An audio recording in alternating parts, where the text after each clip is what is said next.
Good afternoon, Knicks Nation. I hope you all are enjoying your weekend. Hopefully, if it's for you a 3-day weekend like it is for me, you're enjoying this Sunday and getting the extra day to chill.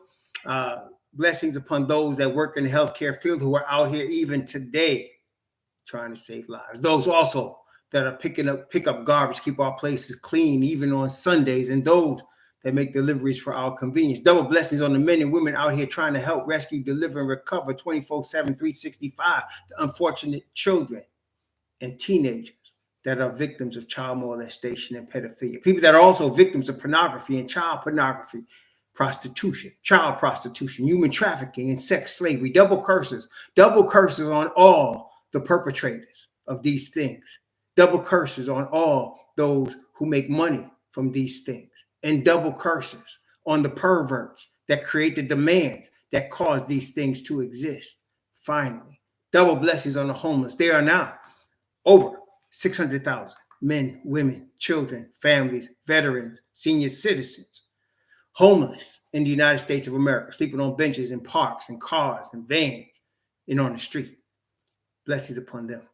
For theirs is the kingdom. Welcome, Shifty Lee, Tony Tibbins, Malik Shabazz. Welcome, Chauncey Beckett. Welcome, Donnell 140th Street. Welcome, Kobar Dobbins. Welcome, Delmar Brown. Welcome, my brother, Gopher McCormick. Welcome, Stoop Kids Studios, Keith Watkins, V Spec, Webb, Craig Hall, Miss Nancy Stevenson. Welcome, Empire State. Welcome to all of you. I am, as we get closer, and I think I'm not just speaking for myself, but as we get closer.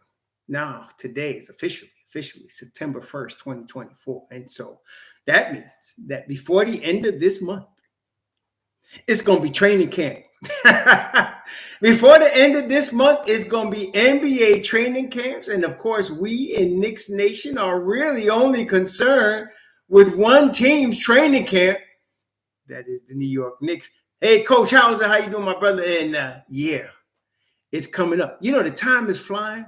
And most of the cases when the time is flying by too fast, right? It just goes by too fast. But in this particular case, we don't mind the time flying. What I like about it too is that, even though the NBA season is an 82-game grind, we say that all the time. It's an 82-game grind, and most people dismiss the grind part of it. The grind is extremely important in the NBA season and the success of an NBA team. How they handle the grind. A lot of people look at young players and misjudge or don't understand how much impact they will or won't have in the league because they don't consider the effect of the grind. Okay, and the grind does have an effect. There are players that can play 30 games in college and kill it, but can't get used to the NBA grind, okay? In the NBA, you're playing against the best basketball players on the entire planet Earth, okay? You're playing against the best basketball players on the entire planet Earth, despite what some track people try to say. But you are, and you're playing against them every night. You know, you're playing against them, 3 or 4 or 5 nights a week for 82 games, and you're playing, and it's 48 minutes a game. And so you got the most talent, most athleticism, most intelligent, scouting, people in shape, the whole nine. And so you got to take that into consideration over the time for any NBA player. So that I'm glad for that, because we're just at the beginning, when we're dealing with. I don't get into preseason as much at this point. I would get into preseason when the Knicks sucked, because I was hopeful in the preseason that we would see something. I know what we got now. I'm confident what we got now. I'm confident what we got. So I just don't want nobody to get hurt in preseason. I just want Tibbs to just, ease it up from the preseason a little bit, practice a little bit, and just get the little reps in and get them out, because we're not trying to win preseason. I remember one year, LeBron I think he was still in Cleveland. And it was those years when they were going to the finals a couple of years in a row. And they started off slow, in the beginning of a particular season. I forgot which one, but they started off slow. And the media was like, "Are you concerned?" He said, "We don't win championships in November." He said, "Win championships in June." He said, "I'm not worried about November." Okay. And so that's the thing, even more so with the preseason. You don't win championships in preseason. Okay. And so you don't want to, I'm not real excited. Somebody asked me if I wanted to come to a preseason game. I think it was in Charlotte. Oh, hell no. What am I traveling to Charlotte for a damn preseason game for? No. But regular season, oh yeah. We in for the grind, baby. And for us as fans, it's fun. Torres 2-4, 2-3. What's up, Kevin Simmons? What's up, Andre Holmes, Nick P, Craig Hall? How y'all doing? My man from Romania, Whale-Flower. How you doing, my brother? So yeah, I'm all in when it's time for the grind. So let's get the grind going. And then, as you all know, it's a long season. So Tibbs will have his rotation that he starts the season with. And then, we should know this by now. By the time you get to 30, 40 games, he'll reevaluate that rotation. And if he needs to, he makes changes accordingly. Okay. So that's how he does it. So he looks at the rotation that he picks, that he comes into season with. He'll stick with that rotation, whether they stink in the joint up or whether they playing well. He will stick with that rotation and then evaluate it, or should I say reevaluate around 30, 40 games in. This is what he does every single year. But every single year, you got people that are calling for, knee-jerk changes within game 15 or game 10, and then getting upset at Tiz when he doesn't make those knee-jerk changes. But let's just get this out here now. As Knicks Nation, we all understand. Tiz, what's up? Richard Williams, what's up? Let's get this out here now. He's not going to make no early season changes unless somebody gets hurt, God forbid. Right? Unless somebody gets hurt. He's not going to make no sudden knee-jerk changes because they're losing or because the games are close and y'all feel like they should be blowing teams out or whatever. He's going to stick with this rotation for at least 30 games. And even in the Kemba Walker year, where he pulled Walker out of the rotation and, period, he stuck with him, all the way to like Christmas time. Stuck with him for like 30 games. And then 25, 30 games, he pulled the plug. He'll do that. Okay, same thing with Fournier. Stuck with him for a minute and pulled the plug when it wasn't working. But he will put that out there and let it run. I think this is going to be true. Hey, Glenn Costin, I think it's going to be true this year, particularly for a couple of reasons. Number one, aside from Mikal Bridges, you really don't have anybody new that wasn't on the roster from last year coming in here. So you really got Mikal Bridges, and then all that means is that DiVincenzo goes to the bench, which we've been saying all along, but Mikal starts, DiVincenzo comes to the bench. And now you got Precious in that that 5 spot behind Mitch Robb. So that's gonna be your lineup, That's gonna be your lineup. Okay. So we just need to, I'm just trying to get it out there so we can chill for the first 30 games and not start tripping. Because and I know Twitter it should be called Trip. I know it's changed to X, but they should call it Twitter Trip because that's what people do. And then some of y'all react to that BS and then come on my channel with that BS. It's almost like it's a disease. And then y'all come on my channel trying to spread the disease. Don't spread the Twitter Trip disease. Don't do it. Because it's coming. Okay? Let me also make sure y'all understand. They're not going to go 82-0. Okay? Y'all understand that, right? They're not going to go 82-0. So if they lose 2 in a row, it's not the end of the world. Okay? I just need y'all to understand. Some of y'all predicting 70 wins. When it don't look like that, don't start tripping because they didn't make the expectation. You did. Y'all hear me? I'm trying to help some of y'all before y'all start jumping off bridges and mess. People be making these crazy expectations, and then when they don't meet your crazy expectations, you figure something's wrong with the team. It wasn't nothing wrong with the team. It was wrong with your expectations. Okay? I said 55 plus, and I'm sticking with that, just like I do every year. I've made predictions every year, and pretty much every year since Tibbs has been here, I've been correct on what they will do. Okay? I'm telling you right now, 55 plus. I'm really looking at 57. Now, Tibbs has been known in a situation like this, when he has the team with his thumbprint on it, and they've been together for a few seasons, as most of these guys have, he's been known to rip off 62 wins.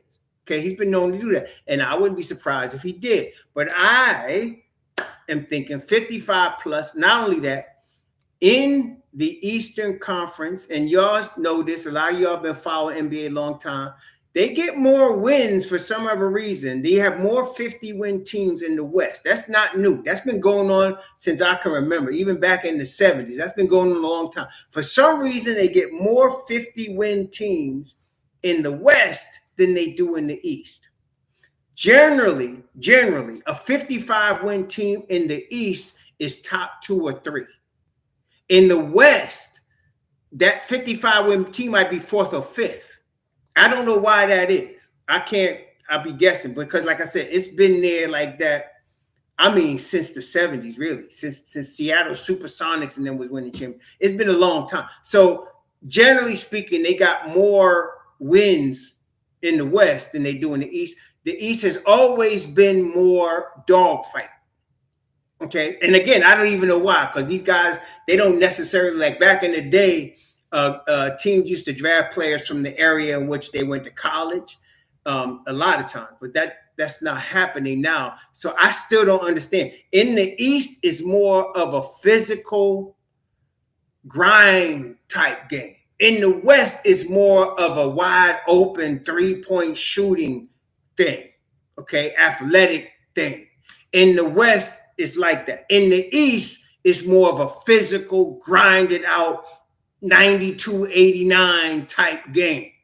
And they don't win as many in the East. So you see the Knicks finished second in the East last year with 50 wins. That's not unusual. Okay, that's not an anomaly that happened. So if the Knicks could get 55, 57 wins, they will be top 2 in the East, if they could do that, because it's going to be a grind. It's going to be a physical grind. Okay. I think it has something to do with the refereeing too, because I don't know why it is, but the refs let them play more physical in the East, and it's more of a grinded out type game, And if you look at, like, for example, Brunson, he's not an above the rim player, right? He's more of a in the paint, floor general, grinded out type dude. Okay. TJ McConnell, same thing. Jrue Holiday, same thing. Okay. These are the type of guys, Jimmy Butler. These type of guys are what you find in the East, grinded out, tough, on the floor level type guys. That's how you play in the East. In the West, Anthony Edwards, right? You got guys like that. You got Zion. You got, guys that are crazy, athletic, wide open, more type of game. Kevin Durant, Devin Booker. You have guys like that in the West. And I don't know why it is, again, but it is what it is. Okay, some things just are what they are. And that's what it is. SGA, SGA, actually, I have to be honest, SGA plays a more East Coast style game. I mean, what do you think, Coach Hauser? He plays more of an East Coast style game. SGA is not your typical West Coast dude. He's not Devin Booker. He's not like Anthony Edwards. He's more of a grinded out, I'm gonna score in the paint on you, I'm gonna back you down type of guy. So he's kind of an anomaly in the West. That boy that played for Houston, Green, he's typical of the West, right? He's typical of the West. That wide open style, that's typical of the West. Okay. Kenny Payne, if you know me, right, Kenny, if you know me, if stuff is if it's PhD, like if it's not just BS, but PhD, I don't even comment on it because it's so stupid, it's not worth my comment. That's the way I feel about stuff like that, Kenny Payne. He's asking me why people want Karl Anthony Towns. So BS is bullcrap, right? And PhD is piled higher and deeper, right? So when it's PhD, it's too much bull. It's too much cow chips for me to even waste my time trying to comment on. It doesn't even make sense. Okay, it's like people that are on some sort of opioid and they too hyped up and they start bringing that stuff. So it's not even worth my time commenting, because that would be a stupid move. It's not a move that Don would even make. It's not a move that makes sense. It's not a move in any type of way that we would need to look at. That's like saying, why don't the Knicks trade Julius Randle, Mitchell Robinson, and OG Anunoby for LeBron James? Why would we even discuss this? Okay, and what it is overall is not just with that particular stupid move, but it's like people are gambling on the game so much that they're thinking in terms of winning money on a fantasy league situation. They're not thinking in terms of how a team would win a championship and function. They're kind of confused because they're trying to win money on a gamble of some fantasy. You understand? So that's where they come up with this crap. You know what I mean? Yeah. So we talking about myself. I want to know how the Knicks gonna win this championship. And I've been asking that question for a long time, as many of y'all have. I've been asking that question for a long time, as many of y'all have. How are we gonna win this championship? And as we got the Don, and as we got the moves he was making, which from the beginning, y'all recall, I was telling y'all this cat is playing chess. Everybody else is thinking checkers, and this dude is playing chess. I didn't even know what kind of president of basketball operations he would be, but then I started seeing the moves he was making, and I was like, wait, this cat is playing chess. And I put out videos in the first year, and I was telling people, this cat is playing, and some of y'all still didn't get it. Some of y'all was like, I don't know what you're talking about, and I was telling y'all, but now everybody gets it, right? Now everybody gets it. This dude don't. And I was like, so since I started seeing that, then when you get a guy that's not running the team like a checkers player, like Isaiah Thomas was, he's running it like a chess player. When you see a chess game, I'm not a chess expert, but one thing I know about chess, people take their time and strategize. Is that right? People take more time and they strategize on the chessboard, right? So that's when I started looking. If you're looking at a guy making multiple moves, he's making them not for that moment. And see, that's the difference between a guy thinking checkers, even fans, and a guy understanding a chess move. When you're a fan and you're in a checker mindset, you're just thinking about what that move does right now. That's all you're thinking. What does that do right now for us, right now? When you're checkers, that's how you think. When you're chess, you're thinking, what does that move do for us 2 years from now? See? What does that move do for us 2 years from now? That's what you're thinking. So, ever since his first year, he's been making chess moves. And like I said, I'm going to quote Lord Finesse from KRS album in 95. He said, and I'm gonna paraphrase his quote, and those that know KRS-One and you know the album I'm talking about, where he put "Ah Yeah" on it, and Lord Finesse, he said this season is the next season you should have been seen coming 4 years ago. And he said, I'm going to leave it out on that note. You know what I'm talking about, right? If you know, you know. This season is the next season that you should have saw coming 4 years ago. Because that's what we've been dealing with. My brother in there, the Don, been playing chess. And he was playing chess to get us right here. And those of you that are still in the checker mindset don't understand what he was doing 4 years ago was leading us to this. Okay. And so right now, what we're looking at is what's the word I'm looking for? It's the culmination of 4 years of playing chess. Okay. It's the 4 years of playing chess culmination, what we're looking at right now. So somebody will say, well, what's the future? Well, right now, we can't worry about the future too much, because what we're doing right now is we're in the position, you see, brethren, how do I say this? There's some ladies in here. I'm trying to say this the right way. Okay, let me put it to you all this way. You're a guy, right?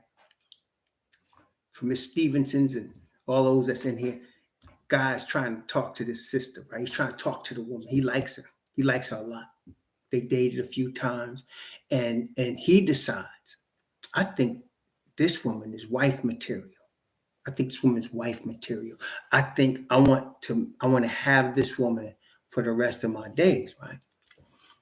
So you've been planning, you've been talking to her, you've been trying to take your time and go step by step. And then finally, it's that night. It's that night where she agrees and y'all are going to consummate the agreement. Now, when you're right there and you're about to consummate the agreement, you're not thinking about nothing else. You're not thinking about the past. You're not thinking about the future. You're thinking about what you're getting ready to get, what you're getting ready to get right there. That's where the Knicks are right now. See, all that work from the past to get you to that night. You ain't thinking about that no more. You know it took you time, but now it's the moment of truth. And you ain't thinking about the future either. You're thinking about, man, this is going to be well worth my time. Y'all understand what I'm saying? And so the Knicks right now is at that point. The Don's been working for 4 years to get us to right here. We're not thinking about 10 years from now, 2 years from now, cap space in 2 years. Nope. We're right here at the moment of truth. And we're gonna try to make this the best they can. You do what you need to do to make sure you get business taken care of right, proper. Like we say, good and proper. Right? That's it. So that's why I say this season is the next season you should have saw coming 4 years ago. This is right here. We got the squad. There's no need to talk about future trades. There's no need to talk about future trades. No need to talk about past history before the Don. No need to talk about Tibbs' history before we here. We got focus on this here. Let's get this done. Y'all got me? That's what I'm talking about. So this past week, I spent this past week going over the Knicks bench. We talked about Precious, talked about Hart, Charlie Hustle, right? We talked about DiVincenzo, Big Ragu, and the sauce. We talked about the deuce card in the deck, on the rotation deck. One guy I didn't bring up that I want to talk about today. One guy I didn't bring up that I want to discuss today, who's going to be a very important piece, but he's not officially a rotation piece. That's Jericho Sims. We need to discuss Jericho Sims, y'all, because Jericho Sims is going to become an important piece this year. Now, the only way Jericho Sims is not that important a piece is if somehow Mitch Robb plays 72 games. If Mitch Robb plays 72 games, Jericho will start 10 games, and that'll be all right, and we'll be okay. I don't think Mitch Robb's going to play 72 games. I'm trying to be conservative. I think Mitch Robb is good for 60. And that's a lot compared to what we've been getting in the last 3 years. I think Mitch Robb is worth a good 60. Well, if Mitch Robb can get 60, and I'm giving him 60 because I know he's going to come in shape. I know he's aware of his injury history. Believe me, Mitchell Robinson is just as aware of his injury history as anybody else. He doesn't like it, and he wants to prove everybody wrong, which is a good thing. And I believe Tibbs sees the landscape in the league, and I looked at it, and it stood out to me very loudly the way Victor Wembanyama and Chet Holmgren were handled this year. The way they were handled minutes-wise to preserve them so that they could play in the playoffs and be healthy. Both of them were handled like that. The Celtics didn't catch that memo, which is why you're seeing what happened with KP. But they had so much talent on that roster that even having KP as a part-time player, they still won the chip. But they didn't catch the memo, and they wasn't handling KP the way Pops was handling Victor Wembanyama and the way Diagno was handling Chet Holmgren. That's to me, the new model of how you handle a big man that's injury prone. Okay. Okay. And so if that's the case, I expect Tibbs to really keep Mitch Rob in that 25-minute range, which means that you'll probably get him 6 minutes for 3/4. In the fourth quarter, Tibbs might want to close with him, depending on how it's working or who's out there and what the unit's playing like. And then you can get him in that, 25-minute range, 28-minute range. If that's the case, I think we can get 60 games out of him, which means Jericho Sims will start for 22 games. Okay? He will start 22 games. Richard Williams, thank you, man. I appreciate that. Yep. So if we could get him for 60 games, now if we get him like Coach House said, we get him for 65, I ain't gonna complain about that, right? If we get Mitch Rob for 65 games, I'm good. Okay. But I'm trying to be conservative, and my 55 plus win estimate is based on giving me 60 games of Mitchell Robinson. Okay. 60 games of Mitchell Robinson. Okay, so if we could do that, that means that Jericho. Now, this is the thing, this is why I say Jericho's important, but he's not in the rotation. What does that mean? If Mitch Rob gives us 60 games, and I'm talking about the 25-minute a game Mitchell Robinson, you won't see Jericho Sims. For 60 games, you will not see Jericho Sims unless Mitchell Robinson's in some serious foul trouble, and that could happen, but you're not going to see Jericho Sims. Okay, for 60 games. That's a lot of games. But for 22 games, Jericho Sims is going to start. You understand what I'm saying? So for 22 games, you're going to see Jericho Sims in the starting lineup. And you're going to see him at times playing beside Precious Achiuwa, which we already talked about. I didn't really realize how effective those two guys was in the same lineup. So I started looking at the numbers. I'm like, holy crap, they play really well together. Okay? So that's why I say Jericho Sims is an important piece, but he's not a rotation piece. Because for 60 games, you hardly going to see him play. Hardly. But for 22 games, he's going to start if Mitch Rob gives us 60.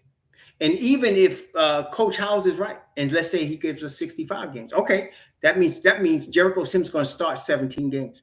Anytime you get a guy that's going to start more than 15 games for you in a season, that guy's going to play an important role for you because that's 15 games, right? So anytime you get a guy that's going to play 15 or more games for you coming from your bench, but he's going to end up starting 15 or more games, that's a very important piece for you. Okay, so for this case, Precious is your second unit 5. Okay, period. He's your second unit 5. But he's not a starter, but he's in the rotation. So he's going to play anywhere from 20 to 23 minutes a night, maybe more, depending on how everything's going. Okay, that's right. Moment of truth. Thank you, Mark. That's right. So that's why I say Sims is not a rotation guy, but he's an important guy. Okay, because if he gets 22 games to start, that's an important 22 freaking games. You know what I'm saying? And I feel like if you could play him and Precious together, for some reason, the numbers with him and Juju, I don't think are as good. Let me see here. The numbers with him and Juju aren't as good as they are with him and Precious. I don't understand why. I mean, obviously, there's something to do with how they fit, but the numbers with him and Juju aren't as good as the numbers with him and with Sims and Precious. And I can't really, I mean, and that's, of course, when you do that, that's with Precious playing the 4 and Jericho playing the 5. Let me look at their numbers closer. Because that's the thing, man. Let me just see if we can get this here. But I don't know why it is. I really don't, because I never even understood that those two were going to be a good match together. But they are, So I don't know why it is, but it is. It's a factoid. I'm not even like guessing about that. I see the stats here. It's just ridiculous. But I want to see what Juju looks like with when he's in a lineup with Sims. Let me just see here. Juju and Sims. See, they haven't played enough minutes together. They didn't even register enough minutes together this past season. Let me see here. Juju and Sims, they didn't register enough minutes together. Let me see if I can see them in a 3-man lineup. See, that's what it is. There's not enough minutes of those two together. I guess we're going to find out, man, because I'm looking I'm looking to see what minutes he got with Sims in the lineup with him. And I don't see, if y'all see something, let me know. But I'm looking here on Basketball Reference. I don't see a lot of minutes with Juju and Sims on the floor at the same time. Like last year, let's see. Juju played most of his minutes, obviously, with RJ Barrett and Grimes. He played most of his minutes with RJ Barrett and Grimes, because it was a kind of a different year because of the trade and everything. Then he played with Hartenstein, DiVincenzo, and Brunson, and they played good together, obviously. That was the most minutes, 4 men he played. Then he played with DiVincenzo and Brunson, and he was +4, them two. But I haven't seen much with him and Sims. So I can't tell you what we gonna see with that. I can't tell you. Him and Brunson together are +6. Yeah, it's interesting. Randall and McBride are +4. That's interesting. Randall and Grimes were -4. So it's going to be interesting. It's going to be hard to see, but Precious and Sims, they play well together. What's up, Roberto Mendez? They play well together. That's facts. They play well together. Their numbers look good, man. And so we'll see. We'll see how this works out, man. Let me see if I pull up Jericho and see if I can pull the numbers for him and Randall with just him. Because I'm looking into Randall. Let me see Jericho. Jericho Sims, yeah. Only one guy named Jericho in the whole league. Only one guy. What a name, though. Jericho. Jericho Sims. I like that name, though. He's cool. That's cool, man. All right, let's see what Jericho got. So Jericho, his best minutes. Here we go. He only played 34 minutes. It's him, Randall, DiVincenzo, Brunson, and Anunoby. Anunoby is that salty flavor that goes with any food, baby. And so they were +27. Let me see what else. Let's see what else. He played with Hart, DiVincenzo, and Brunson, and that was +4.5. Let me see what else we got here. He played with DiVincenzo and Brunson. Those guys make everybody look good. They're +4.5.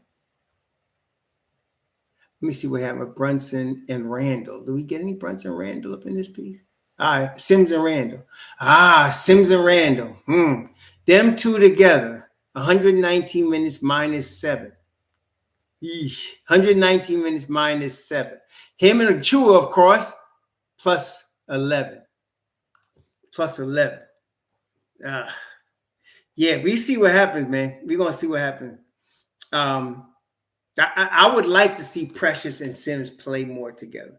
I would like them to, I can't tell you. A lot of people want to guess what stats they'll put up. I don't care. Can they be positive together, and can we win? That's what I care. And I think both of those are true. If you play them two brothers together, I think, and especially don't be messing around and adding either Mikal Bridges with them. You know what I'm saying? Mikal Bridges, I did not expect the Knicks to be able to pull off both OG Anunoby and Mikal Bridges. Did any of you think they would get both of them? I thought we could get one of them. And I was glad to get OG. I just thought there's no way we get Mikal. And then there was a shot, but it didn't look like the Nets were going to commit to a rebuild. Because the reason I thought we might be able to ever get Mikal is if the Nets committed to a rebuild. But when the Nets did that, and we got Mikal. So now, look, let's say you get runs where you're going to have Jericho at the 5, Precious at the 4, and either, not both, but either Mikal Bridges or OG Anunoby at the 3. Don't even care what other two guys you put out there from the rotation. Any two guys. It could be Devo and Brunson. It could be Deuce. It could be Hart. I don't care what other two guys you put out there. But if you have those guys out there, that's going to be a lineup, man. And that's Sims. That's our 10th guy. Sims. Okay? That's why I say he's going to be a very important piece for us. Very important piece. Very important piece. All right? Bridges in college, Malik. I ain't looking up. I ain't look up no college ball. Let me see. Let me see if I can find it. Let me see if I can find college. Uh, Dang. I can't find that one right now, Malik. Sorry. I was looking. I only got NBA numbers. Yeah, Shifty Lee, you a prophet because I didn't think they could get both. I thought they could get one of them. If they could get one, and again, when they got OG, I told y'all the year before what the cost would be, and that was the cost. So I wasn't surprised that RJ and IQ went out for OG. And then, but I wasn't expecting them, number one, to get Precious Achua. You know, when I found out they got Precious Achua, man, you got to give the Don his props, baby. They got Precious Achua with OJ. What? So that was tremendous. And then they messed around and got Mikal Bridges without losing any of their major pieces. Man. So, like I said, if you end up having lineups, even if you're playing, let's say 9 minutes of Sims at the 5, Precious at the 4, and either OG or Mikal at the 3, throw in any other 2 guys you want to throw in. But if you have those guys running, damn. Oh man, I know for both.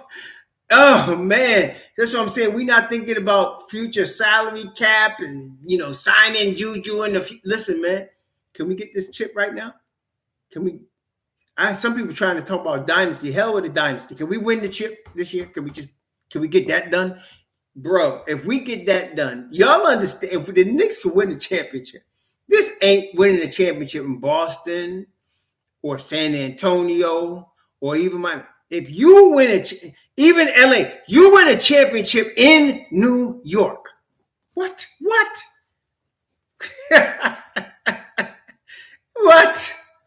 Y'all know and I know.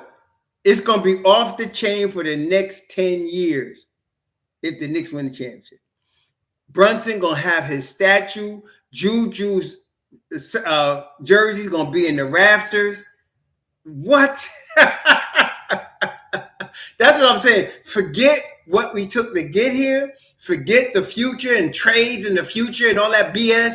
Brethren, let's see if we could get this chip right this year. Let's see if we can get this chip. Let's see if we can do what we do. This is the year right here. This is it right here.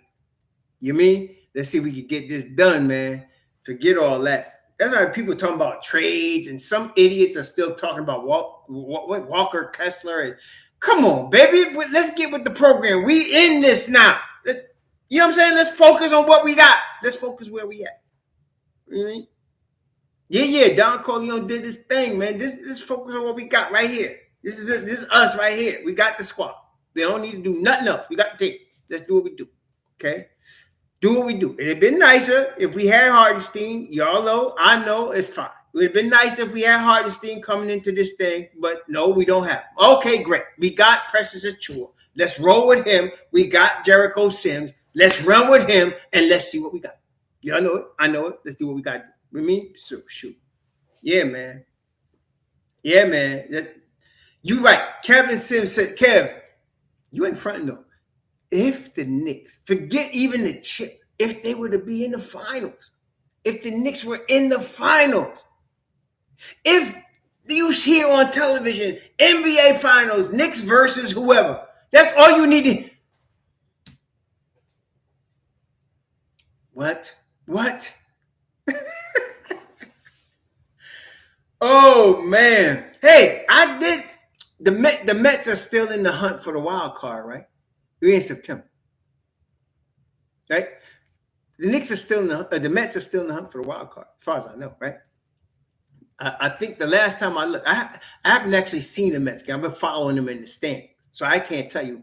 But they still in the hunt. Let me just take a look here. They still in the hunt for the wild card, as far as I know, right? The Mets are.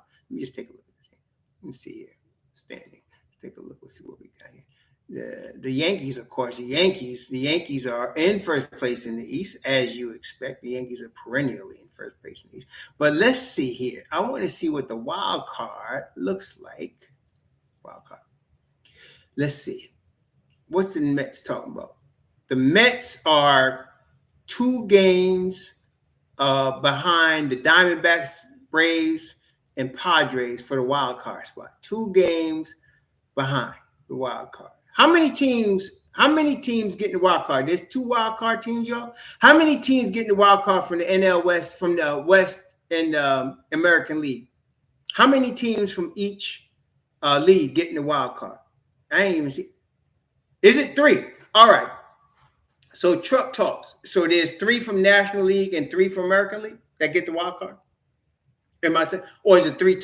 Is it 3 from each league? 3 from the National League and 3? I don't know, because I ain't followed this in a minute. But I know the Mets.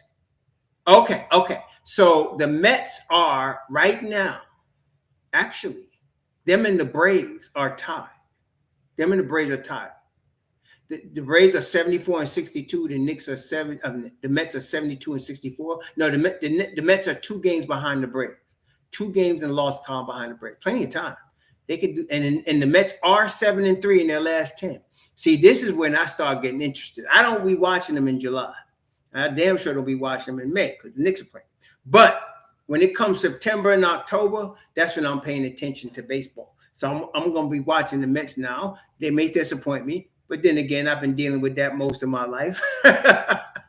So that won't be surprising. That won't be surprising, And so we won't be dealing with that most of our life, but we'll see what happens, man.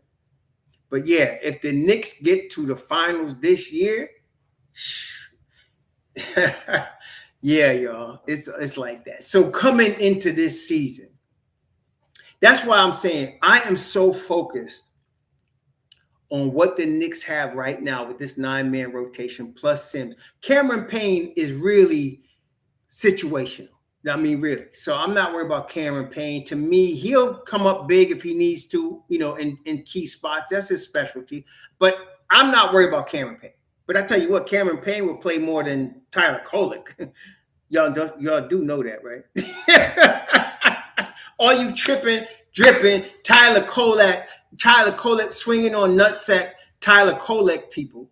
Y'all understand, right? He's not going to play. Do you understand that now? Again, I'm not saying the boy ain't good. I'm not saying he don't have potential. But some of y'all was going absolutely nuts with this boy. Well, he led the nation in assists. Okay. That's the NC2A. We're talking about the league now. Okay? We're talking about the league. And so, yeah. So, yeah. Anyway, his turn to sit 2 seasons and wait for his turn. That's how it works, y'all. Y'all know how it works on the Tibbs, right? His turn to wait 2 seasons until he gets his turn. Okay? It's going to be pretty tough, though. That is why Emmanuel Quickley is no longer a New York Knick, because Emmanuel Quickley is a starter, and he was never going to get the chance to start with Jalen Brunson. So now Jalen Brunson just turned 28 years old. He just signed an extension, right? A 4-year, am I correct on that? A 4-year, $156 million extension. Am I correct on that? Let me look at Spot Rack and make sure. I think that's what he did. Isn't that correct? He signed a 4-year, $156 million extension. So that means that's not including this year. That's 4 years. So that means this year he's got his money coming. He's age 28. That means you got Jalen Brunson for the next 5 seasons. Well, let's call it 4 seasons, because by the time he's in his 4th season, that's going to seem like a bargain. So you got him until he's at age 32. You got him until age 32, where he gets $43 million. Sounds like a lot of money now. Well, that is a lot of money, but at that time you're going to see guys making $100 million in a year, $60 million. Look, Stephen Curry just signed a $60 million deal for 1 year. LeBron just signed a 2-year, $100 million deal. You're going to see more guys do that with this television money coming in. Okay, so what I'm saying though is, if you're hoping to start for the New York Knicks, forget it. Can I say conservatively for the next 3 seasons? Forget it. you're not going to get a shot to start. Not for the New York Knicks. Everybody understand that, right? You're not going to start. Okay? Now, that's number one. Number two, Tibbs is very loyal to the guys that win his trust. Do you understand it? Y'all get that? Tibbs is extremely loyal to the players that win his trust. Deuce McBride understands he's a backup point guard. Tibbs understands y'all may not say he's not a real point guard. I don't give a crap what you think. What it is. Tibbs trusts Deuce. So if you're hoping to get a backup point guard minutes for the next 3 seasons, forget it. Do y'all understand it? Forget it. Now, if you thought, well, maybe Deuce can play some 2 and then you can get another backup point guard. Oh, you think Devo's going somewhere? Do you? You know Mikal Bridges is a starting 2 guard, and DiVincenzo is behind him. So for the next 3 seasons, unless somebody gets hurt, if you're looking to get minutes behind those 2 guys with Deuce also, forget it. Forget it. Do you see where Tyler Kolek is right now? You guys understand it? So yes, he signed for 3 years, $6 million. Great. I hope the young man invests his money very well. But if he's looking to get minutes in the backcourt for the New York Knicks in the next 3 seasons, it's not going to happen. Okay? It's not going to happen. We got too many dogs. Really? I mean, y'all know we got dogs, right? I mean, Mikal Bridges is a dog, right? OG Anunoby's a dog. Mitch Rob, Juju, and of course, Brunson, right? Then you got DiVincenzo. He just set the Knicks record for 3-pointers last year. And he didn't do it like Fournier did it with no defense. Devo plays defense. In fact, Devo's a 2-way player. He's Mikal Bridges light. I've been telling you that. He's Mikal Bridges light. He's a 2-way player. 2-way player. Okay? So is Deuce McBride. He's a 2-way player. That means he can play defense and he can score. 2-way. And these cats are, Deuce is 20, just turning 24.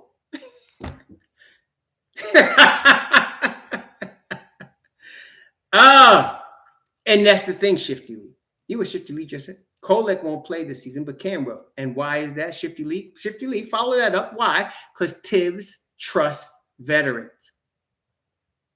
We're trying to win a championship with a coach that really trusts veterans. You think he's going to put a rookie on the floor when he's trying to win a championship?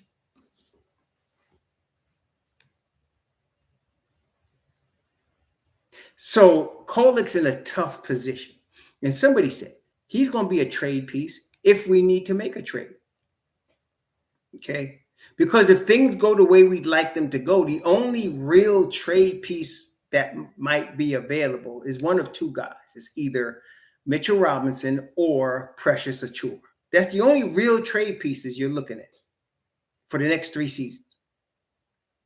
Okay? And so Kolek might be involved in a trade. And I'm only saying that because if you want to look at the weakest link on the Knicks right now, it's the 5 spot. And I'm Mitch Rob Hive all day, every day. Y'all know that. Mitch Rob is one of my favorite players on the Knicks. But I'm saying if there was somebody that came along available that's not available right now at the 5 spot, put it this way. Let's say Khalil Ware turns into a really, really good 5. And he's available in 3 seasons.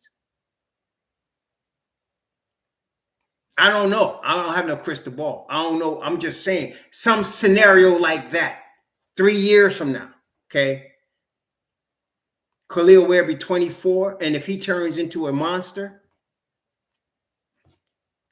that's what I'm saying. So we don't know.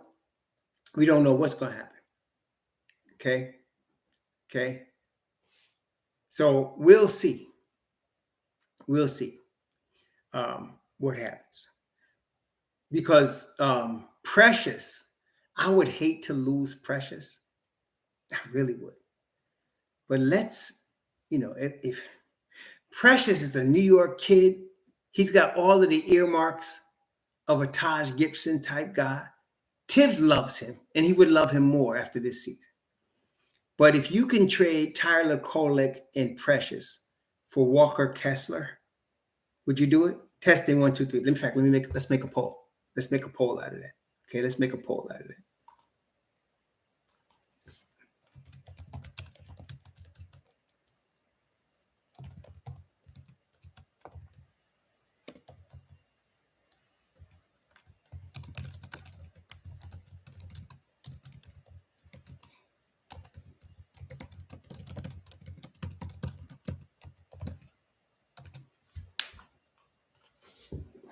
So if it's the trade deadline, now this is the thing about it. It's very sticky.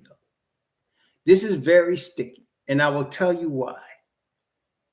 If the Knicks are balling, you go into the 41 game mark, and let's say the Knicks are 30-11.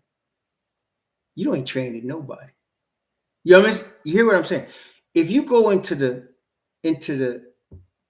41 game mark, the halfway point, and the Knicks are somewhere in that neighborhood of 30-11, nobody's getting traded.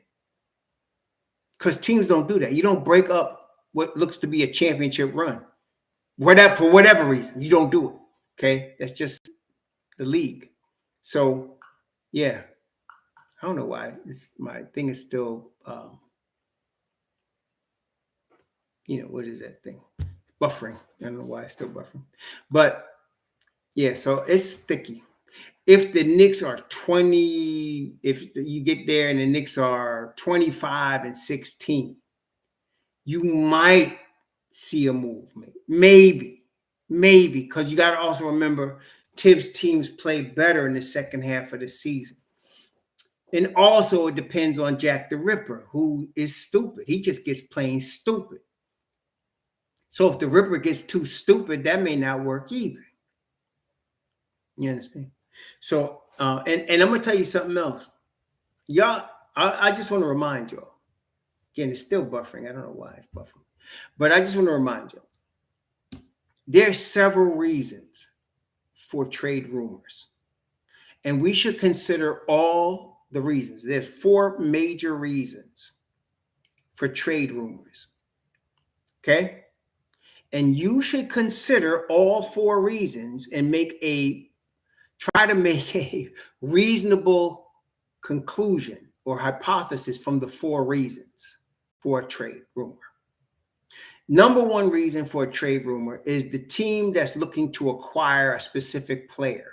That's the number 1 reason. So a team is looking to acquire a player. The Knicks are looking for a OG Anunoby, or the Knicks are looking for a Mikal Bridges.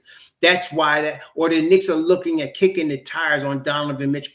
That's a trade rumor because you can see maybe the team is interested in that player. Okay. The second reason for a trade rumor is an opposing team wants to raise the value of a player they'd like to trade. Danny Ainge is very good at this. So they'll put rumors out there about a player. It's almost like, you want to be with this girl and you hear that you're thinking about it, but another dude is interested. So you might step up your game quicker because somebody else is interested. Or you want to buy this house and you got another buyer that's interested in making an offer. And so the agent is telling you, you better make your offer now because I got another buyer that might be interested. So that's a team that's looking to make a trade of one of their own players. They'll put rumors out there because of that. Okay. Third reason, an agent is trying to raise his represented players' stock. An agent is trying to raise the stock or the market value of his player. Y'all got that? So you got a situation where maybe a team is looking for a particular position player. Maybe a team is looking to trade a player and wants to raise their stock. Maybe an agent representing the player wants to raise his stock, so he'll put rumors out there. Or fourth, the player doesn't want to be on that team anymore, and he doesn't want to say it publicly. So he has these things come out about trade rumors. It could be one of those four, generally. That's it. And you should evaluate. So when you're looking at a Walker Kessler rumor, right now, it's not the Knicks looking to go get Walker Kessler. They're pretty set. They're going to go into training camp with what they got. So what is it then? It's one of the other three. Either Danny Ainge is trying to raise Kessler's value, Kessler's agent is trying to raise his value, or Kessler wants out of Utah and can't just publicly say that. He wants out. I don't know what's going on with this thing, but it's not. Let me see here. I'm not getting the thing I'm looking for here. Let me see. Pop out chat. I'm not getting the chat the way it was supposed to come out. But anyway, y'all got that? So what you got to do is ask yourself. Dad, I got all kind of craziness going on here. You got to ask yourself, what is the situation? Why is a player's name coming up? So this close to training camp, you ought to know the Knicks are not trying to trade anybody or for anybody. They're moving into training camp with their team. Tibbs is getting everybody on their team. So it's not the Knicks trying to look at Walker Kessler. So either Danny Ainge is trying to raise his value for a trade, and that's very likely. Because Danny Ainge, why do I say that? Because he's done that before. He's done that before. Okay. Danny Ainge has done that in the past. This wouldn't be the first time or the second time. He's done that. Okay. He's done that before. Okay. So this wouldn't be the first or second time he's done that. Or Kessler's agent's trying to raise his value, or Kessler wants out. Now, as far as the fourth one, you wouldn't really know that. Nobody would know that.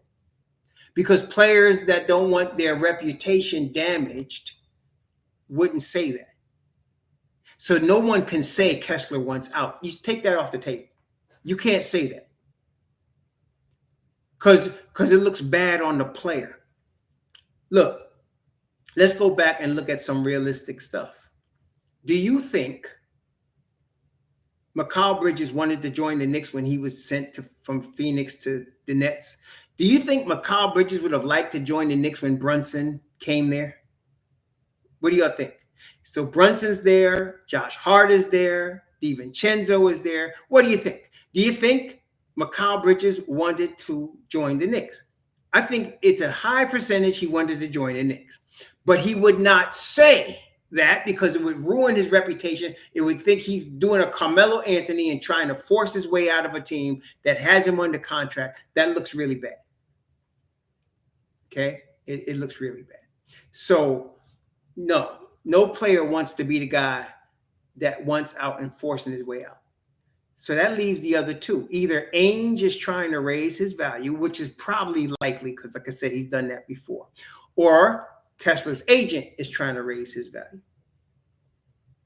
Yeah, and there's been a lot of rumors. So I don't know. So that's the case now. You have to weigh that with two things: the Knicks' performance on the court and understanding how the Don works. It makes me it's very old and tired for people to keep mentioning trades that if you've actually paid any attention at all, you know Leon Rose would never do. You understand? People make up trades and you're like, what the hell are you thinking? He'd never do that. Okay? So that's all I'm saying. Please be realistic. And my brother Joe Curry, I love you, man, but you don't know what the hell. I mean, come on, man. You really, that weed is strong. I know you smoke weed, Joe Curry. You be getting some good crap, man. You must be getting some good stuff because, man, some of the stuff you be talking about, I'll be like, what the hell? So, yeah, I discount you, Joe Curry, because you're my man, but I discount you. You one of them brothers you one of the fellas that we just got to say, okay, this Joe, that's Joe. It is what it is. Because this brother be smoking some strong meth. So, no. I love the brother. But, man, everybody has a guy in his crew that's like, all right, you know how he is, right? Okay, this is what he is, right? So don't worry about it. Is what it is. But so when you're looking at a trade, those are the four areas you have to look at.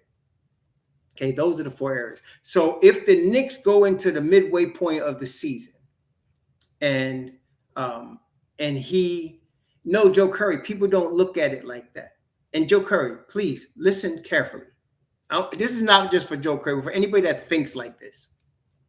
If you really think that the New York Knicks are tired of Mitchell Robinson because he only plays 33 games, why the hell would any other team invest assets in somebody the Knicks don't want? Why would they do that? Do you think like that? Come on, baby. So if you're saying, well, he only plays 33 games, oh, great. I'm the Lakers. I can't wait to get this guy from you. I'll pay great money for you for the guy that plays 33 games. Come on, man. Damn. Come on, baby. Get with the program. Yeah. So if you think Mitchell Robinson won't outplay more than 33 games, so we got to trade him, what makes you think a guy like Danny Ainge is saying, damn, I think I can get 33 games out of him. I'll send you Walker Kessler for him. Come on, baby. Damn. And it's not just him. Some people only think of a trade from their fantasy or for the Knicks only. They don't think of, it's not letting anybody vote. I mean, let me end it because it's not letting anybody vote. This thing is not, I don't know. It's not, I have to do that again because it's not doing anything for us.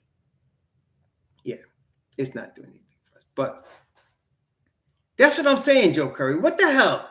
You keep saying, well, he's not available. Oh, so you're the only one on planet Earth that realizes he's not available? And everybody wants to pay high top dollar. We want to give you Walter Kessler and we want to give you 2 centers because your guy is not available. Oh my gosh, man. Oh man. No, dude. We don't got no more picks, Joe Curry. We already sent them all out for Mikal Bridges. We got no more picks. There's no more picks. You're dealing with Danny Ainge. Come on, be real.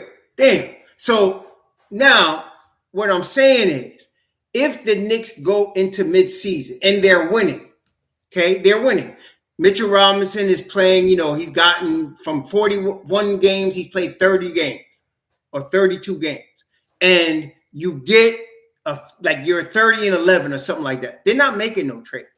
They're not making no trades. I don't care if Walker Kessler or whoever the hell. They're not making no trades because you don't mess with something that's working. Y'all got that? Especially Tibbs. If it's working, he ain't messing with it. Now, if the Knicks are 25-16, which is still a good record. That's a 50-win season on tap. But a little below expectations, but, then it's questionable. They might want to pull the trigger. But Ainge is going to have to come correct. Okay, he's going to have to come correct. And this is where the Don comes in. Y'all got to understand something. The Don ain't getting ripped off. Wait, did y'all hear what I said? It ain't about a whip off, not with the Don. He ain't getting ripped off now. Okay, he ain't getting ripped off. That ain't happening. So if the Ripper think he gonna get over on everybody. Yeah, he think he gonna get over on everybody. The Don would just say, oh, really? Click. Don't call back. Click. Go on with that foolishness. The Don ain't playing that. So that's why I'm saying we got to see where they are at the midway point. I tend to think they're not going to make a deal. And the reason I say that is because I'm really believing Mitchell Robinson's going to play 60 games, which means by the time you get to 41 games, he would have played 30. And I'm really believing Precious Achiuwa is going to do a hell of a job backing up Mitchell Robinson. So I think we'll be okay. That's why I don't suspect that there'll be a trade. Okay, I don't think they will. Okay, and so that's what I'm thinking. And if that's the case, the Knicks or no other team would want to disrupt the flow they got going to bring in a new guy. Okay, they don't want to disrupt the flow to bring in a new guy. That's what the season is about, especially with Tom Thibodeau. You create a rhythm and a flow. There's an ebb and flow to the season. And generally for the Knicks, the second half is better than the first half. So when that's the case, they don't want to mess that up. Okay, they don't want to mess that up. I mean, look what happened with OG and Precious. You sent out R.J. Barrett and you sent out IQ, you were going to lose IQ because IQ is a starter. And look what immediately he gets signed by Toronto for 175 million. They hand him the basketball. It's your team now, right? So there you go. You think that Scotty Barnes got 200 something million. IQ got 175 million. That team is going forward now with them two young cats with RJ also, who's already under contract. So that's it. Okay, that's it. Okay, and this is the thing, Joe Curry. The question you should be asking, if I may suggest, Joe Curry, is not whether you trust Mitchell Robinson. That's irrelevant. Does Thibodeau trust Mitchell Robinson? That's the more important question. I just want to make sure you understand that. Whether you trust Mitchell Robinson, but does Tom Thibodeau trust Mitchell Robinson? That's really the question we should ask. Does Tom Thibodeau trust Mitchell Robinson? I got the answer. I don't think there's any doubt. He gonna ride with Mitch Rob. Okay, so that's what I'm saying. The only question then is, how many minutes is he gonna run Mitch Rob? And I'm saying 25 minutes is about right. 25 minutes is about right. Okay. I think this is where we have a disconnect, Joe Curry. You don't understand Tom Thibodeau. He loves Mitchell Robinson and he trusts him. You are trying to, what you're doing is you're trying to inculcate your belief on the Knicks. And this is what happens with a lot of Knicks. It's not just you, Joe. This happens with a lot of Knicks. A lot of Knicks fans try to force their belief of basketball on the Knicks when the Knicks don't see it that way. I try to look at what the Knicks have done and say, okay, based on what they have done, what will they do? What's the probability of them doing what they've already done? You understand? So, for example, I think, can we all agree? Leon Rose ain't getting ripped off by nobody. I want to make sure. Y'all got that part? Leon Rose ain't getting ripped off by nobody. He ain't. I mean, he will walk away from a deal. How do we know this? Because he's done it already. He's already done it. He's not going to get, he's shown us over 4 years, the dude's playing chess. He's not getting ripped off by nobody. Okay. In fact, he got players, at discounts. He got Josh Hart, DiVincenzo at discount. He just signed Deuce McBride at a discount. He's good at getting discount. Okay. He is discount dude. He is, I'm getting the deal, dude. I'm going to I'm going to the used store and I'm gonna get a nice deal, dude. That's him. He got Precious at a discount. So he's not getting ripped off by anybody. So that's number one. And that should give all of us hope. He's not doing that, as people in the past have. So he's not going to just make a trade because it's on somebody's NBA 2K or because that person says, I can't trust Mitchell Robinson. He don't care about what you trust. This is what the Knicks do. Okay. They've been showing trust in Mitchell Robinson, and they're going to continue to do that. As you've heard Ian Begley say, he is the starting center. There you go. They were looking for a 5. They couldn't find nobody they liked. It was interesting. Some of y'all are talking about, there was a foreign dude, Yurt something. Y'all know what I'm talking about? There was a 5. His name was Yurt something. And a lot of people were like, well, the Knicks need to sign him. And they offered him a deal. But from what I think it was Ian Begley said, he was insulted at what was offered to him. So the Don offered him something that and not Yurt something. Yeah, he was offered a deal. But he was insulted at the deal. He didn't consider it because it was so the Don ain't getting ripped off, and he's going to get a bargain. Okay, he's not getting. Look at what happened with Precious. 1 year, $6 million. Now, in Precious's 4 years, he's never got $6 million. So this is more than he's ever gotten. But the no trade deal is off the table. Yeah, the no trade deal off the table. So he's not getting ripped off. And so he was looking for a 5, but he couldn't find one at the price that he wanted. That's what I'm saying. He's got a price in mind. It's like anybody, when you go to a car, if you're a dude, you go to a car lot looking for a car, you're not paying full price for that car. So you got a price in mind that you would pay for that car. If he can't meet that price, if the dealer can't meet the price, thank you, we'll go somewhere else. But you ain't walking on the lot paying what they're asking for that car. Okay. Not unless you got a deal in place before you step on the lot, which I try to do anyway. I try to negotiate online before we even get there. And then we got a deal in place before we get there that we could talk about. If he wants to come changing up the deal, we could check. I'll get upset because now you're wasting my time.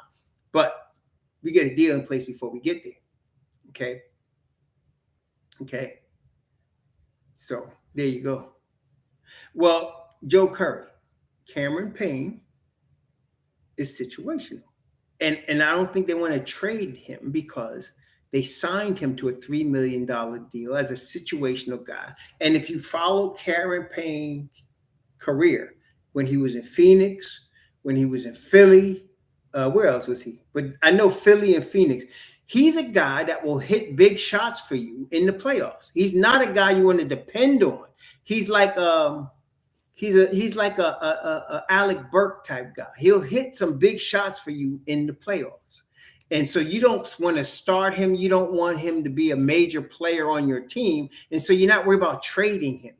The object of us winning the chip is to try to avoid trades, Joe Curry, not to try to create trades, to try to avoid them. Because we got the team we want. You finally got the girl of your dreams. She's there with you. You're in the dark room by yourself. You ain't thinking about trading her.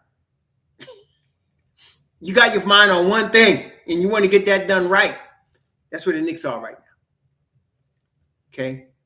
No, he's not a redundancy because he's not going to play, Joe Curry. He's situational. Do you understand what I mean when I say situational, Joe Curry? He's not going to play. He's here in case we need him. He's not going to play. There's a lot of games you're going to see Cameron Payne not play. And that's okay because we signed him as a situational guy. If we need a guy because somebody's in foul trouble, it's right. Thank you, Coach Hauser. That's exactly what. Did you see that, Joe Curry? Break glass in emergency. That's Cameron Payne. That's Cameron Payne. So no, we don't need to trade him. There's nobody on the Knicks that needs to be traded. Please get that in your head. I know you get the good weed, man, but don't do it because it messes you up. There's a limit with weed. Been a long time since I smoked some weed, but there's a limit with it. There's the diminishing returns. You can get to a certain high and then you should just leave it alone for a minute. Get diminishing returns and go get some munchies or something. But you don't mess with it, diminishing returns. So team is good. Yeah. So if you got Brunson twisted ankle, which is going to happen. Brunson takes a lot of pressure. Twisted ankle, or you get something like that. Deuce will start, and then you get Cameron Payne coming off your bench. That's what you do, and you hope you don't have to do that too often. If that's happening too much, the Knicks are in trouble. But you don't want that. Okay, that's like Coach Hauser. Break glass in emergency. Otherwise, don't touch it. Okay, don't touch it. That's what Cameron Payne is for. Okay, but like I said, if we get 60 games out of Mitchell Robinson, somebody mentioned in the 5, we get 60 games out of Mitchell Robinson, we're good. Because Jericho will play 22 games, we'll be good. Oh, I see. So Joe said you don't smoke it? I don't understand. I mean, I'm old school, Joe Curry. What do you do? Put it in brownies like Bruce Lee did? I don't understand. What do you do with weed if you're using it? I don't understand. What do you do with weed if you're not smoking it? What do you do with weed? No, Joe, seriously, what do you do? Put it in food? You cook it? I mean, what do you do with it? I don't know. How do you use it? What, in liquid form? Anyway, user Yule7. Whether you think Jericho is ready or not is irrelevant. The Knicks are going to play him.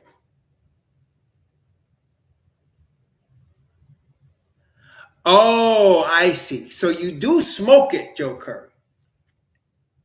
But you say it doesn't get you high. Wow. Yeah, hey, Joe Curry, I'll be the first to admit, I'm an old Hebrew. I ain't gonna lie. I've been out the game for a minute. I've been out the game for a minute. Like I'm 63. I've been out the game since I was 21.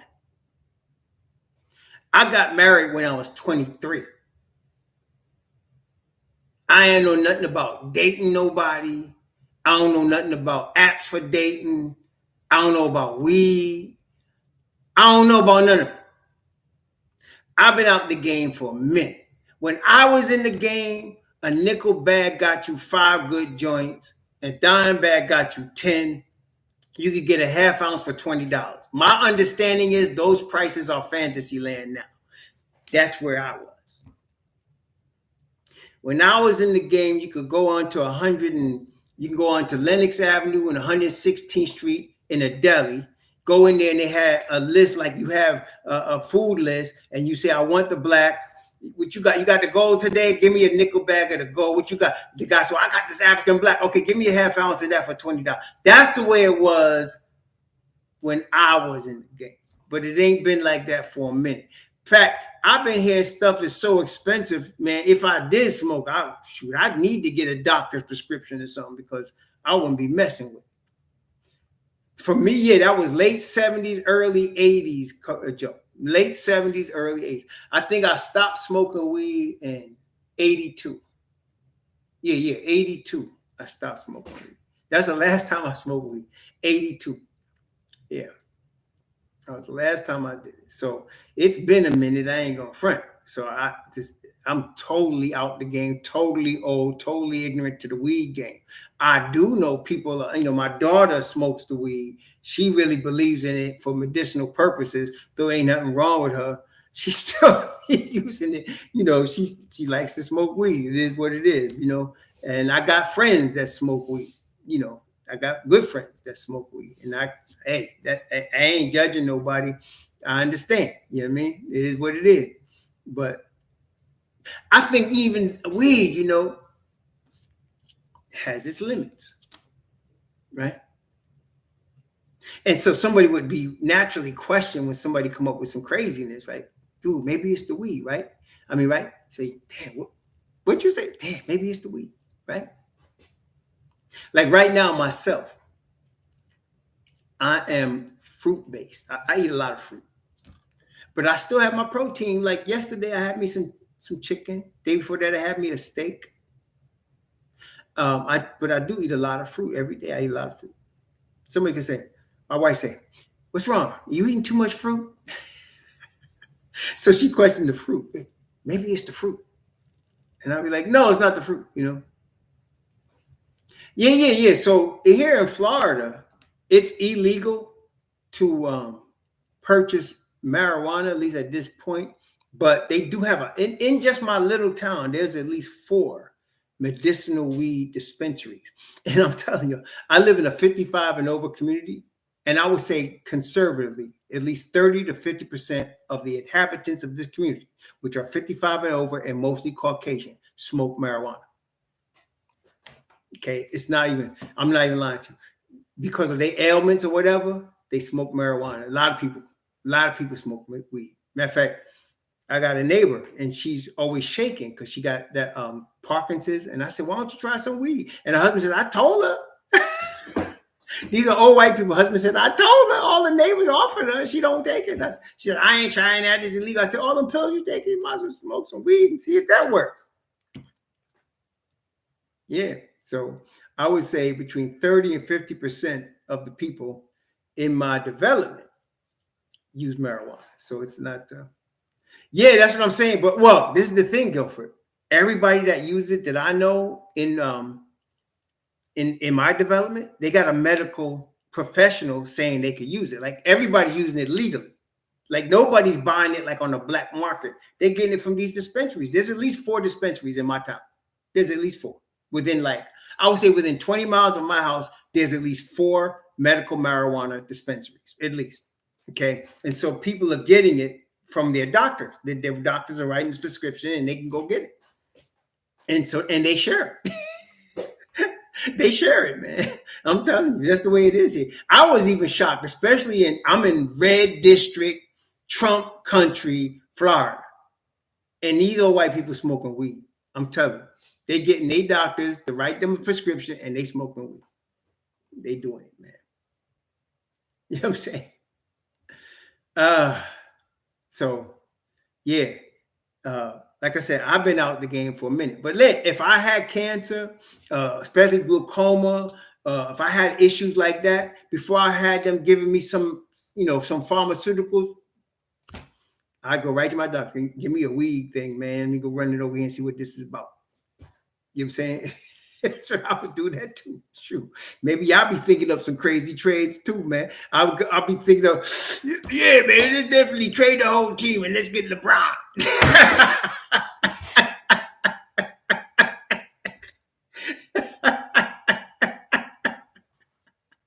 That's what I'm saying, man. Oh man. Nah, man, but that's all I'm saying. So yeah, I know a lot of people where I live use it. They got dispensaries, and it ain't no young people doing it. It's these old, 75, 80-year-old Caucasian people, and they getting it from their they get prescriptions from their doctor, and they can get it. Yeah. As a matter of fact, the woman I was talking to, she refuses to use it. And I keep telling her, sometimes she came and hold her hand. So I said, look, yeah. And her husband telling her, she won't listen to me. I said, look, she won't listen. Her husband said, she don't listen. I'll be telling her. I said, man, if it don't work, then don't do it no more. But let's see, because it might help you. You mean it might help you? You know what? I heard that, Pastor Saint Nick. I did hear that. But like I said, I've been out the game for a minute. So I don't know. I don't know. I don't know. Yeah, I really don't. I don't know. I know my wine. That's it. And that's, I know that, but it is what it is. Anyway, no trades, no trades, no trades for the New York Knicks. Let's just let them run. And they're going to do that. Thank goodness. They're going to just run and see what we got. We could discuss it again after 30 games. Let's see what we got. Start the season off. Let's see how we do. First night against Boston is going to be a lot of hype. But, I'm just looking at how they function. Obviously, we want them to win the game against Boston. But I just want to see how they function together. What does it look like? Do they have potential to grow as we think they're going to grow during the course of a season? I don't know how many of y'all go back to Magic Johnson. Some of y'all ever see Magic Johnson play? I remember his first game in his rookie year with the Lakers. He was 19 years old. His first game, he was starting point guard for the Lakers. Kareem Abdul-Jabbar was the center. And they were playing the Clippers. At that time, they were the San Diego Clippers. They were playing the San Diego Clippers. And it was tie game or 1-point game in the last seconds. And they did a play where Magic passed the ball to Kareem, and Kareem hit a hook shot and won the game in the last 5 or 10 seconds of the game. Kareem hook shot wins the game, and it's the first game of the season. And Magic was smiling, and he was grabbing Kareem by his neck, and Kareem's like, chill, man, we still got 81 more games to play. Magic is acting like he just won the NC2A again, and Kareem was trying to tell him, chill, man. Kareem looking at, he grabbed the Kareem by the neck. Kareem said, chill, we got 81 more games to play. So when we play Boston on the first game of the season, remember that, y'all. It's 81 more games to play, okay? It'll be a good measuring stick where our lineup, lines up against Boston to see where we at. But it's going to be interesting to see. I think the Knicks are going to do pretty good. I don't think Boston going to dominate them like they did last year. Last year, we had R.J. Barrett starting with Mitchell Robinson, and RJ was missing assignments and could not guard either Tatum or Brown. It was just tough for him. And those guys are tough covers. But now you're talking about OG Anunoby and Mikal Bridges. We're going to see how this work out, man. We're going to see how this work out at that time. We're going to see how this work out for real, for real. We're going to see how this goes. Mikal Bridges and OG Anunoby, yeah. We're going to see what's up next. Yeah. I like the Knicks top 2 in the East this year. Favorites to go to the conference finals. And from there, we'll take it from there. See where it works out. Yeah, Magic was, well, you see, that same Felicia, you're right. He was 19, right? But you take that same Magic Johnson 5 years later, he was completely, more mature, calmer on the court, more professional, obviously. But he was a rookie. He was 19. He was excited. And Jabbar was like, look, man. And Jabbar, of course, had been in the league 10 years already. So he was like, look, man, we got 81 more games to play. So that's how we got to look at this. Boston game is going to be big, but it ain't like, one and done NC2A. He's got 81 more games to play. It's a grind. Yeah, yeah. So that's right, McCormick.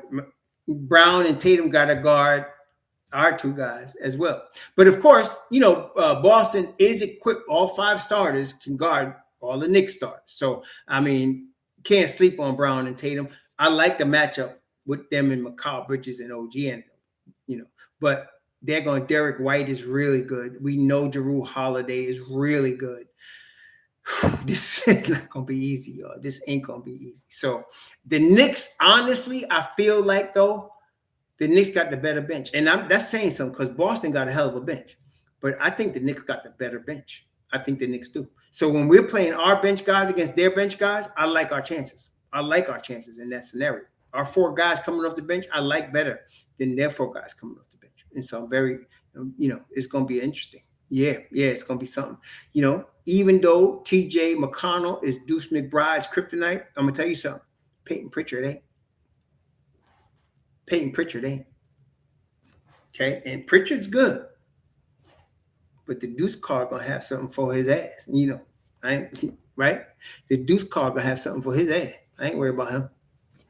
Sam Howes is good too. I ain't worried about him. They better be ready. That's all I'm saying. Yeah. Here we go. It's gonna be knockdown, drag out all season long with Knicks and Boston and Orlando. Don't sleep on Orlando and Indiana. Knicks, Boston, Indiana, Orlando. That Eastern Conference is gonna be knockdown, drag out. It's gonna be amazing. It's gonna be fun to watch. We getting ready to get a fun season, y'all. This is gonna be good, man. This is gonna be good. Oh, was he AP? Your grandma was his barber? Was that in New York when he's at Power Memorial? Wow. Yeah. Yeah, well, like I said, we can get Mitch for 60 games. That's all I want. Can I get 60 games in the playoffs from Mitchell Robinson? If I can get that, we good. Okay, we good. So, the minutes preseason. Come on, Joe Curry. Ain't no test games in preseason, bruh. Ain't no test games in preseason. But December 28th. No. December 19th. I'm looking forward to being at that Minnesota game. That's gonna be fun. I'm looking forward to that one, yo. That's gonna be fun. That's gonna be a lot of fun. Definitely.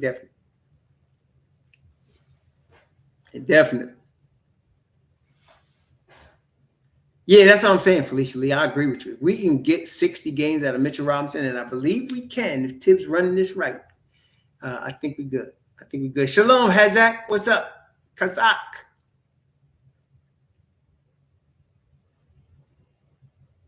Oh, rest in peace, rise in power, AP. 97. Blessing. Rest in peace, rise in power. 2021. Wow.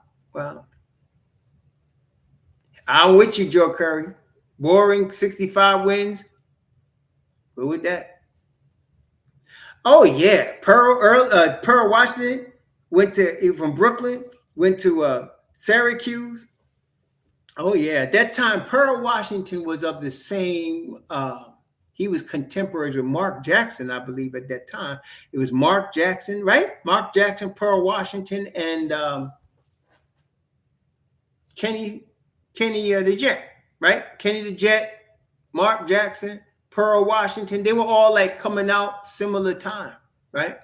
They were all coming out similar time. Mark Jackson ended up going to St. John's. Pearl Washington ended up going to Syracuse. At that time, St. John's had Walter Berry, if I'm not mistaken. Walter Berry and Chris Mullin ended up playing with Walter Berry, I think, for a season. And Pearl Washington was playing for Syracuse. I don't think Pearl had the squad that, the St. John's had at that time. St. John's was rough at that time. Oh, are you? Okay. Syracuse. Yeah. Pearl went to Syracuse. And then Kenny Smith went to North Carolina and was starting as a freshman under Dean Smith, Kenny Smith. Rod Strickland was out there, but Rod Strickland was playing for, I think he played for DePaul. Am I wrong about that, Joe Curry? I think Rod Strickland he was from New York, but I think he played at DePaul. There was a guy there, old fat white dude that was like a legend as a coach. I forgot his name. And Mark Aguirre was there, and Rod Strickland was there. They had a squad. They was favored, and they got beat in the first round by a scrub team. What's that guy's name? Ray Meyer, right? Meyer. He was like a coaching legend at that time. And so they had him. Yeah, now y'all bringing back memories. That's right. Rod Strickland, Kenny Smith, at that time, Mark Jackson, Pearl Washington, those cats, man. Yeah, that New York guards at that time. They was man, they was something else, right? They was something else, man. The New York guards at that time, man, shoot, it was something else. That was a kind of a golden age of guards coming out of New York. And then later you had Kenny A, right, coming out of New York. And then you had Walter Starbury coming out of New York, and you had Kenny Anderson coming out of New York. And there was a white boy that could ball too. There was a white boy. He was from New Jersey. He could ball too. He got messed up in a car accident, but he wound up going to Duke. What was that boy's name? His brother or something coached for Connecticut. What's the boy's name? You know that white boy. He could play. Hurley, right? Bobby Hurley, right? Bobby Hurley. He could ball. He was a bad boy. He could ball, man. Bobby Hurley could ball. Him, of course, he didn't look too good when he played against Kenny A, though. Kenny A made him look like, Kenny A was all that, boy. In college, what? Kenny Anderson was all that. You know what I'm saying? So, yeah.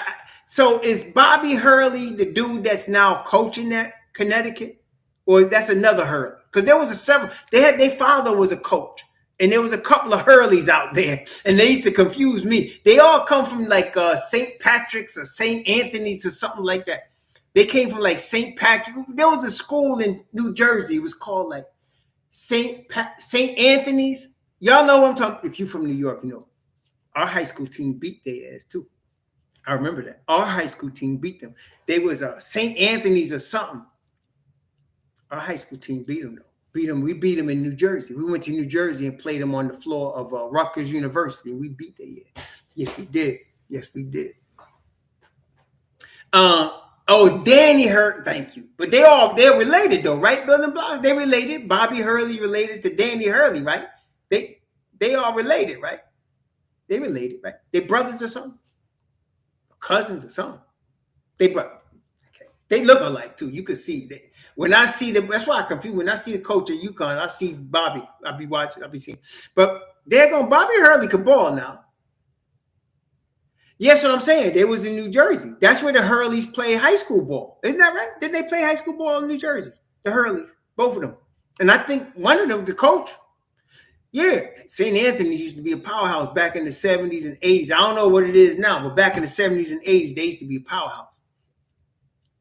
Yeah, Kenny Hutchinson. He was also from the Bronx, right? He didn't make it though, right? I mean, yeah, I mean, when I see the guy at UConn, I'll be thinking the Bobby. That's why I don't know. You know. Yeah. Well, you know what, Joe Curry? Even though New Jersey's not New York, right?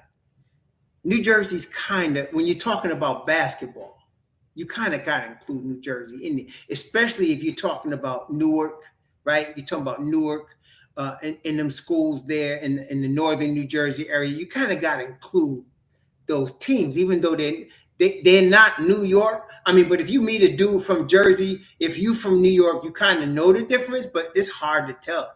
They just like people in New York, right? They just like people in New York, you know. So I kind of put them all together, you know, the New York, New Jersey, Bronx, Brooklyn, Queens, Long Island, Staten Island, Manhattan, you know, you get them all together, you know, you get them all together. Just to be fair about it. I mean, they could ball in Jersey too. Sure. Right. CAP, that's what I'm talking about. North Jersey and New York are kind of this, you know, basketball wise, you got the talent pool coming out of them same area. That's what I'm talking about. That's right. If you're in South Jersey's more like Philly. right? So if you're talking South Jersey, you're talking more like Philly. Then you're talking New York. You're talking more like Philly, like South Jersey. Yeah, but they, when you're in North Jersey, that's kind of like New York. You're still in the same area. You count them all together, you know. So, but so get some talent coming out of there, man. Yeah, see, right, Kyrie. There you go. St. Anthony's, Jersey. That's what I'm talking about. See, that's what I'm talking about. Jersey City, New Jersey. Newark, New Jersey. You know, to get ball players coming out of there, man. I'm doing good, Corey Lindsay. I'm doing good, man. In fact, it's about time for me. I'm getting ready to pick up some food for me and the missus. Me and Boricua Bonita. Me and Boricua Bonita. Gonna pick up some rings for us today. Yeah. Yep. Yeah. So Kyrie, that's what I'm saying. We claimed Kyrie, and Kyrie was North Jersey. That's what I'm saying. That's all I'm saying. Even Tim Thomas. Y'all remember Tim Thomas? And what was the other boy? There's a few dudes that played for the Knicks that were from the Jersey area, and they played for the Knicks. The one guy, there was a small forward that could score his butt off. I forgot his name, but he played like in the 90s, maybe it was 2000s for the Knicks. He was from Jersey. Tim Thomas went to Villanova, but he was from Jersey. Yeah, a few guys. Malik Sealy, Al Harrington. That's who I was talking about. That's it, Al Harrington. Al Harrington, New Jersey. That's all I'm saying. Malik Sealy. Nah, Kenny A was from Brooklyn, right? Kenny Anderson was from Brooklyn, right? I think he was from Brooklyn. I think he was. I think he was from Brooklyn. Yeah. J.R. Smith was from Jersey. He's from Queens. Okay, I get Queens and Brooklyn guys confused. But yeah, he was from Queens. You had Mashburn. Yeah, there you go. That's what I'm saying. Now Jamal Mashburn. J.R. Smith was from Jersey. Jalen Brunson was born in Jersey, but I really count him as Chicago. Yeah, he's really Chicago. Ron Artest was from Queens, right? Played for St. John's. That's what I'm saying. And there's a bunch of other dudes, bunch of other guys, man. Great players that played. Some made it in the league, some didn't. But there was some great talent come out in New York and New Jersey over the last 30, 40 years. Great talent. Great talent. Great basketball talent. Not everybody made it, but great basketball talent coming out of New York. And they still is, still is. The game is more, broadened now. But, Lamar Odom, that's right. God Shamgar. Yeah. That's what I'm saying. Y'all know. Shalom Organic. Us. Organic. Next Sunday we doing that range thing, right? Next Sunday, are you able to make it organic? We're doing the range next Sunday, the outdoor range, and I already got it set up. I got the range. I got the lane already, the big lane for us and everything. So be ready, organic. Yeah. All right. I ain't hold you to it, but yeah, we got it all set up. Bringing the rifles out there, bringing the 44s. We're gonna be ready for Freddie next week, man. We're gonna be ready for Freddie, man. You're gonna be ready for Freddie. I would normally go today, but I've been kind of busy today. Late September, I think October, early October, Corey Lindsay, is when the preseason starts. I think it's like the first week of October. Yeah.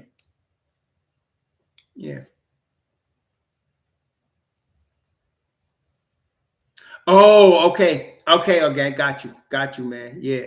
Hey, blessings, man. Yeah, blessings to you and the missus for sure. Yeah.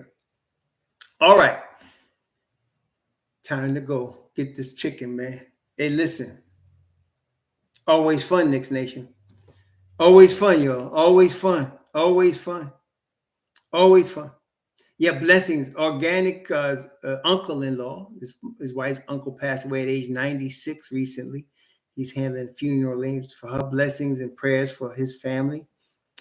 That was like her father, the uncle. Y'all know how that worked, man. So blessings upon her and the family, and blessings upon them. Yeah, it's very quick, AP. It's gonna go by fast, man. It's gonna go by fast. It's gonna be fast for me because we off tomorrow. And my cousins get married on the 14th of September. I'm gonna be at his wedding. So everything's gonna go real fast. Before we know it, it's gonna be October. Time to go, right? So here we go. All right. Y'all enjoy. Thank you all for participating, especially you, Joe Curry. You were the star of the day. We give that to you. And thank you all for me too, AP. We got to get this, man. Shalom, y'all. Until we meet again. Shalom.